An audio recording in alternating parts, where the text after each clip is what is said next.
Chaque jour, Charles et Carole vous présentent la leçon de l'école du sabbat.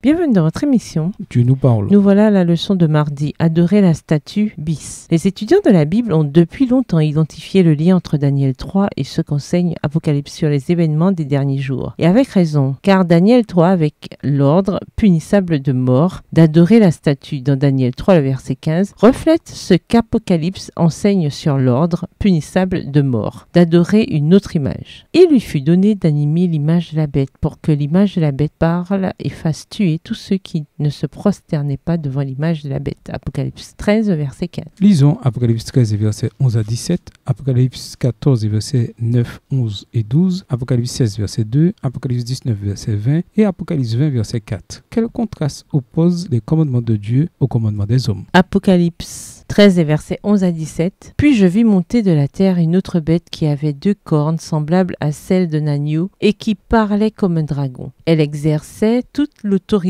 de la première bête en sa présence et elle faisait que la terre et ses habitants adoraient la première bête dont la blessure mortelle avait été guérie. Elle opérait de grands prodiges, même jusqu'à faire descendre du feu du ciel sur la terre à la vue des hommes. Et elle séduisait les habitants de la terre par les prodiges qui lui étaient donnés d'opérer en présence de la bête, disant aux habitants de la terre de faire une image à la bête qui avait la blessure de l'épée et qui vivait. Verset 15. Et il lui fut donné d'animer l'image de la bête, afin que l'image de la bête parlât, et qu'elle fit que tous ceux qui n'adoreraient pas l'image de la bête fussent tués. Et elle fit que tous, petits et grands, riches et pauvres, libres et esclaves, reçussent une marque sur leurs mains, droite ou sous leur front, et que personne ne put acheter ni vendre sans avoir la marque, le nom de la bête ou le nombre de son nom. Apocalypse 14 et versets 9, 11 et 12. Et un troisième ange les suivit en disant d'une voix forte, « Si quelqu'un adore la bête et son image et reçoit une marque sur son front ou sur sa main, verset 11, et la fumée de leur tourment monte au siècle des siècles, et ils n'ont de repos ni jour ni nuit, ceux qui adorent la bête et son image, et quiconque reçoit la marque de son nom. » Verset 12, c'est ici la persévérance des saints qui gardent les commandements de Dieu et la foi de Jésus. Apocalypse 16, verset 2, le premier alla et il versa sa coupe sur la terre, et un ulcère malin et douloureux frappa les hommes qui avaient la marque de la bête et qui adoraient son image. Apocalypse 19, le verset 20. Et la bête fut prise, et avec elle le faux prophète qui avait fait devant elle les prodiges par lesquels il avait séduit ceux qui avaient pris la marque de la bête et adoré son image. Ils furent tous les deux jetés vivants dans les temps ardents de feu et de soufre. Apocalypse 20, verset 4. Et je vis des trônes, et à ceux qui s'y assirent fut donné le pouvoir de juger, et je vis les âmes de ceux qui avaient été décapités à cause du témoignage de Jésus et à cause de la parole de Dieu, et de ceux qui n'avaient pas adoré la bête ni son image et qui n'avaient pas reçu la marque sur leur front et sur leurs mains. Ils revinrent à la vie et ils régnèrent avec Christ pendant 1000 ans. Le peuple de Dieu est appelé à adorer celui qui a fait le ciel, la terre, la mer et les sources d'eau, c'est-à-dire le Créateur, par opposition à la bête et à son image. Les 3 jeunes Hébreux, face à une menace similaire, refusèrent d'adorer autre chose que ce même Dieu créateur. Les circonstances entre ce qui est arrivé sur la plaine de Doura, avec l'ordre d'adorer l'image par opposition au créateur, et ce qui arrivera dans le monde entier avec l'appel à adorer l'image par opposition au créateur, sont différentes, mais le principe est le même. Lisons Romains 1, les versets 18 à 25.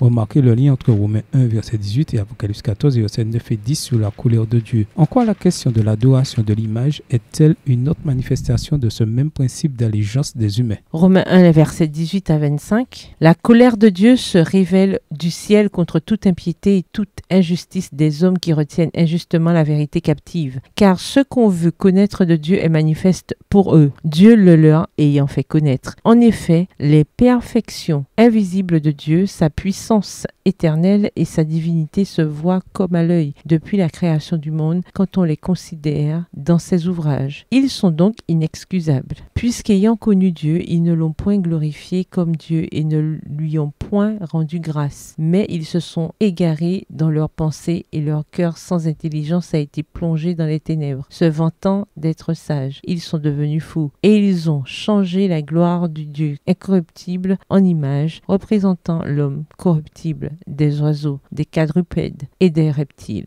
Verset 24. C'est pourquoi Dieu les a livrés à l'impureté selon les convoitises de leur cœur, en sorte qu'ils déshonorent eux-mêmes leur propre corps. Eux qui ont changé la vérité de Dieu en mensonge et qui ont adoré et servi la créature au lieu du Créateur qui est béni éternellement. Amen. Adorer, ce n'est pas nécessairement se prosterner ou offrir de l'encens, même si ces choses peuvent en faire partie. Nous adorons ce qui a notre allégeance en définitive. Quand on considère qui est Dieu, notre Créateur, et aussi, après tout ce qu'il a fait pour nous en Jésus, notre Rédempteur, alors bien sûr, lui seul doit être adoré. Tout le reste n'est qu'idolâtrie. Cela permet peut-être d'expliquer les paroles dures que Jésus prononce ici. Celui qui n'est pas avec moi est contre moi, et celui qui ne rassemble pas avec moi disperse. Matthieu 12, verset 30. Les derniers événements seront simplement une manifestation spectaculaire de cette vérité. Au revoir. Et à demain si Dieu veut. Dieu nous parle. Chaque jour, Charles et Carole vous présentent la leçon de l'école du sabbat.